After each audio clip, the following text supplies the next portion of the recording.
और सब भूल गए हरफ सदाकत लिखना, और सब भूल गए हरफ सदाकत लिखना, रह गया काम हमारा ही बगावत लिखना। सलाम नमस्ते सत श्री अकाल, मैं हूँ आपके साथ हर्षिता मिश्रा और आप देख रहे हैं times mail. Bharatiya Janata party को कर्नाटक का चुनाव हारने के बाद ऐसा सदमा लगा कि वो अब तक अपनी हार से उबर नहीं पाई है। अब बीजेपी की ऐसी हालत हो गई है कि बाकी बचे हुए सूबे उसके हाथ से फिसलते जा रहे हैं। जिन सूबों में भाजपा की सरकार है, अब उन राज्यों में गुंडे, मवाली और बदमाशों का राज चल रहा है। यानी भले ही सूबे में बीजेपी की सरकार कायम हो, लेकिन सूबे में जंगल राज कायम है। लेकिन गोदी मीडिया और उनके भाड़े के ठेकेदार ना तो इसे जंगल राज बता रहे हैं और ना ही इस पर डिबेट कर रहे हैं। दिन रात पापा पापा चिल्लाने वाले पापा की परियों की ज़बान खामोश है। उनके दिल में क्या चल रहा है इस बारे में या तो पापा जानते हैं या फिर पापा की परी। लेकिन जिस तरह से बीजेपी के राज्यों में जंगल राज कायम हो चुका है, उसे देखते हैं अगर वहां तुरंत राष्ट्रपति शासन नहीं लगाया गया तो गुंडे और मवाली बड़े बड़े नेताओं और मंत्रियों को भी ठिकाने लगा सकते हैं। वैसे भी मौजूदा हालात को देखकर सरकार संभालना बीजेपी के बस की बात नहीं रह गई। बीजेपी के तमाम सूबों में इस वक्त आग लगी हुई है, हर जगह आतंक नजर आ रहा है। अभी कुछ दिनों पहले की बात है जब केंद्रीय गृह मंत्री अमित शाह ने कर्नाटक में कहा था कि अगर कांग्रेस चुनकर आएगी कर्नाटक में दंगे होंगे। लेकिन अब भाजपा के कई राज्यों में जंगल राज नजर आ रहा है, चाहे मामला यूपी का हो, चाहे मामला उत्तराखंड का हो, चाहे मामला गुजरात का हो, मणिपुर का हो। हर सूबे में कानून का निज़ाम खत्म हो चुका है और वहां आतंक का बोलबाला नजर आ रहा है। जिन राज्यों में भाजपा की सरकार नहीं है, उन राज्यों में कोई भी घटना होने पर सत्ता की गोद में बैठी मीडिया चीख चीख कर चिल्लाती है कि देखो यहाँ जंगल राज कायम है। लेकिन जब भाजपा की सरकार में जंगल राज का कीर्तिमान कायम हो रहा है, तब गोदी मीडिया की जबान पर ताला लग चुका है। उनकी ज़बान हलक में अटक जाती है, उनकी आंखों में भाजपा के लिए प्यार नजर आने लगता है, उनके दिल में गेरुआ टोले के लिए जग जाता है सच्चा प्यार। अब बाबा का बुलडोज़र भी फेल हो चुका है। गुंडे और मवालियों ने बाबा का बुलडोज़र छीन लिया है। आतंक के दम पर वर्दी के मुहाफिजों ने योगी की पुलिस को चुनौती दे रखी है। हर तरफ कत्ल, खून और रंजिश नजर आ रही है। बाबा के बुलडोज़र को अब बाबा पर ही चलाया जा रहा है। महाराष्ट्र में कुछ ऐसा ही हाल है, वहाँ भी गेरुआ टोला आतंक मचा रहा है। मुगल बादशाह औरंगजेब के नाम पर गेरुआ टोला नथुने फुला रहा है। कोल्हापुर में हालात इस हद तक खराब हो चुके हैं कि वहाँ कर्फ्यू लगाना पड़ा। अभी कुछ दिनों पहले ही अकोला में बुरे हालात देखने पड़े। हैदराबाद से आने वाला टी राजा महाराष्ट्र में लगातार एक के बाद एक भड़काऊ रैलियाँ करता है और महाराष्ट्र की पुलिस चुपचाप तमाशा देखती रहती है। लेकिन भाजपा की सरकार में इतनी भी हिम्मत नहीं कि उसे पकड़ सलाखों के पीछे धकेल सके। ऐसा तो तभी होता है जब सत्ता और सिस्टम पर गुंडे का राज कायम हो। ऐसा तो तभी होता है जब वर्दी का खौफ खत्म हो चुका हो। लेकिन मीडिया इसे जंगल राज नहीं कहेगी। ठीक ऐसे ही हाल उत्तराखंड में हो रहा है। वहाँ भी गेरुआ टोला आतंक मचा रहा है। धर्म के नाम पर दुकानदारों को निशाना बनाया जा रहा है ताकि वो शहर छोड़कर चले जाएं। यहाँ तक कि उसी उत्तराखंड में बीजेपी के नेता ही जब अपनी बेटी की शादी मुस्लिम लड़के से करने जा रहे थे, तब उनका जमकर विरोध होने लगता है। उसी उत्तराखंड में धर्म के नाम पर आतंक मचाया जा रहा है। लेकिन क्या मजाल जो गेरुआ टोले पर एक आंच आ जाए। मणिपुर में बीजेपी की सरकार मौजूद है, वहाँ इस हद तक आग लगी हुई है कि जिस पर काबू करना केंद्र की मोदी सरकार के लिए चुनौती बन चुकी है। हमारे जवान मारे जा रहे हैं, चारों तरफ हिंसा हो रही है, दूसरे राज्यों के लोगों को वहाँ से निकाला जा रहा है, वहाँ सेना लगाई गई है। जम्मू कश्मीर भी बीजेपी से त्रस्त हो चुका है, वहाँ पर बीजेपी एलजी के जरिए शासन चला रही है। लेकिन बीजेपी की सरकार वहाँ भी खुश नहीं है। लगातार जम्मू कश्मीर में हमले हो रहे हैं, अक्सर वहाँ से हिंसा की खबरें आती रहती हैं। लेकिन इतना तो तय है, बीजेपी कायदे से सरकार नहीं चला पा रही है। बीजेपी के लिए सरकार चलाना मुश्किल हो रहा है। कुल मिलाकर बीजेपी का कोई भी सूबा शांत नहीं है। हर जगह दंगे फसाद का माहौल छाया हुआ है। कहीं कर्फ्यू लगा हुआ है तो कहीं पर कर्फ्यू जैसे हालात नजर आ रहे हैं। लेकिन अमित शाह कर्नाटक में दंगे की बात कर रहे थे, लेकिन वहाँ तो उनके अपने राज्यों का बेड़ा गर्क होता नजर आ रहा है। आखिर कैसे बीजेपी के राज्यों में छाया हुआ है आतंक राज? आखिर कैसे बीजेपी के हाथ में फिसल रही है सूबे की सरकार? आखिर कैसे वर्दी के मुहाफिज हो चुके हैं बेकार? आखिर कैसे बीजेपी पूरे देश का कर रही है बंटाधार? बताएंगे आपको और भी बहुत कुछ। लेकिन आप अगर हमारे चैनल पर नए हैं और पहली बार हमारी वीडियो को देख रहे हैं तो आप हमारे चैनल टाइम्स मेल को सब्सक्राइब कर लें, वीडियो को लाइक कर दें और बेल आइकन का नोटिफिकेशन बटन भी प्रेस कर दें ताकि बिना देरी हमारी हर खबर आपको मिलती रहे। लौटते हैं आप खबर की तरफ।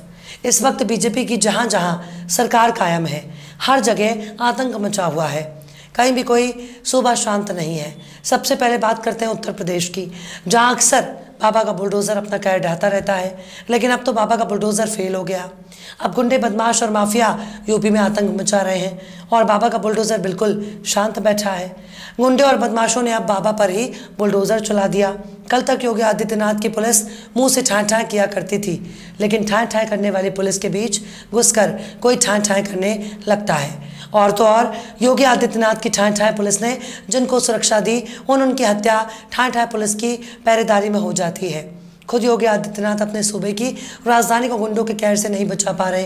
कल तक कहते थे गुंडे और बदमाशों ने यूपी छोड़ दिया है, कल तक बात बात में बुलडोज़र चलाया करते थे, लेकिन अब गुंडे, बदमाश और माफिया ने योगी की भौकाल पर बुलडोज़र चला दिया। बुलडोज़र चला दिया बाबा के राम राज पर, बुलडोज़र चला दिया सूबे के निज़ाम पर, बुलडोज़र चला दिया भाजपा के घमंड पर, और बुलडोज़र चल रहा है कानून के मुहाफिजों पर। लखनऊ की घटना ने पूरी दुनिया को सोचने पर मजबूर कर दिया कि बीजेपी ने संघ की खान से छाटकर जिस नायाब नगीने को यूपी का मुख्यमंत्री बनाया, उसके खुद का घर गुंडों से सुरक्षित नहीं है। लंबी लंबी डीके हाँकने वाले आदित्यनाथ का पूरा सूबा हाल के चंद महीने में जंगल राज की गवाही दे रहा है और यूपी पुलिस के घेरे में कत्ल की वारदात बहुत ही आम बात हो चुकी है। कोई भी आता है पुलिस के बीच में घुसकर कत्ल कर देता है, और तो और योगी की पुलिस खुद ही दुबक जाती है। योगी का इकबाल खत्म हो चुका है, योगी का भौकाल खत्म हो चुका है, बीजेपी की बकैती खत्म हो चुकी है, खत्म हो चुका है कानून का निज़ाम। योगी की पुलिस हाथ पर हाथ खड़े मुंह ताकती रहती है और राजधानी लखनऊ की एक कोर्ट में घुसकर जज के सामने गुंडों ने गैंगस्टर संजीव जीवा की हत्या कर दी। मंजर इतना खौफनाक होता है कि जज साहब अपनी जान बचाने के लिए टेबल के नीचे छुप जाते हैं। हमलावर वकील के वेश में आए थे। ये पूरी घटना पुलिस की पहरेदारी में हो रही है। पुलिस की मौजूदगी में जज के सामने कानून का मजाक बन गया। क्या यही योगी आदित्यनाथ का राज है? हाय रे मीडिया, हाय रे सूबे के सरकार। मीडिया भूलकर भी इसे जंगल राज नहीं कह रहा। किसी गैर भाजपाई सूबे में अगर यही वारदात हो जाए तो मीडिया हाय तौबा मचाने लगेगी और तुरंत जंगल राज का नाम दे देगी। लेकिन बात भाजपा और भाजपा के राज्य की है तो मीडिया इसे जंगल राज नहीं कहेगा। यूपी में एक नहीं बल्कि कई ऐसी घटनाएं हो रही हैं जिसे जंगल राज कहा जा सकता है, पर मीडिया खामोश है। अभी हाल ही में एक नाबालिग लड़की के साथ गैंगरेप होता है और फिर उसकी हत्या कर दी जाती है, लेकिन कातिलों का ताल्लुक बीजेपी से है। इस रेप और मर्डर का आरोप बीजेपी के नेता पर लग रहा है। ये वारदात उत्तर प्रदेश के बस्ती जिले की है, लेकिन सोच कर देखिए अगर किसी गैर भाजपाई नेता पर ऐसा इल्ज़ाम लगा होता तो मीडिया चने के झाड़ पर चढ़कर बाल की खाल निकाल रहा होता। अब बात करते हैं महाराष्ट्र की, जहां इस वक्त कोल्हापुर में आग लगी हुई है। इसके पीछे केवल एक ही वजह बताया जा रहा है कि औरंगजेब की वजह से यहाँ पर हिंसा हो रही है। लेकिन अचानक औरंगजेब की याद कैसे आ गई? मीडिया औरंगजेब पर डिबेट कर रहा है, पापा की परियां औरंगजेब के मुद्दे पर डिबेट कर रही हैं। काश इन लोगों ने रत्ती भर भी इतिहास पढ़ा होता तो आज इनको गोदी मीडिया ना कहा जा रहा होता। अब सोचकर देखिए, औरंगजेब के मुद्दे पर डिबेट हो सकता है, पर मणिपुर में जहां हमारे सुरक्षा बल मारे जा रहे हैं उस मुद्दे पर कोई डिबेट नहीं होगा। इस मुद्दे पर नथुने नहीं फुलाए जाएंगे। मणिपुर में एम्बुलेंस में जा रहे माँ और बच्चे को आतंकियों ने जिंदा जला दिया। महाराष्ट्र की हिंसा पर भी कोई डिबेट नहीं होगी। ना ही गोदी मीडिया सरकार से पूछने की हिम्मत दिखा रही है। महाराष्ट्र में बीते कई महीनों से गेरुआ टोला भड़काऊ रैलियां कर रहा है, भड़काऊ बयानबाजी कर रहा है, लगातार टी राजा हिंसक बयानबाजी कर रहा है। महाराष्ट्र की पुलिस हाथ पर हाथ धरकर बैठी रहती है, लेकिन पुलिस की नाक के नीचे टी राजा लगातार नफरती रैलियां कर रहा है। और आज हालात इस कदर खराब है कि खुद सूबे के गृह मंत्री को औरंगजेब और उनकी औलाद की याद आ रही है। सोच कर देखिए बीजेपी किस हद तक मजबूर हो चुकी है कि उसका डिप्टी सीएम ही भड़काऊ बयान दे रहा है और दंगाइयों के साथ कदम से कदम मिलाकर खड़ा है। लेकिन इतना तो सबको समझ में आ रहा है कि महाविकास आघाड़ी की वजह से भाजपा को महाराष्ट्र में करारी शिकस्त का डर सता रहा है। कर्नाटक का चुनाव हारने के बाद बीजेपी के पास केवल हिंदू और मुस्लिम का मुद्दा बचा हुआ है, जिसकी नाव पर सवार होकर बीजेपी 2024 में अपना बेड़ा पार करना चाहती है। लेकिन अभी कई राज्यों का चुनाव भी सर पर है, इसलिए बीजेपी को हिंदू मुस्लिम की सियासत में बने रहने का जरिया तलाशना होगा, वरना बीजेपी की मिट्टी पलीत हो जाएगी। बहरहाल चलते चलते आखिर में बशीर बद्र ने भी क्या खूब फरमाया है, मैं बोलता हूँ तो इल्ज़ाम है बगावत का।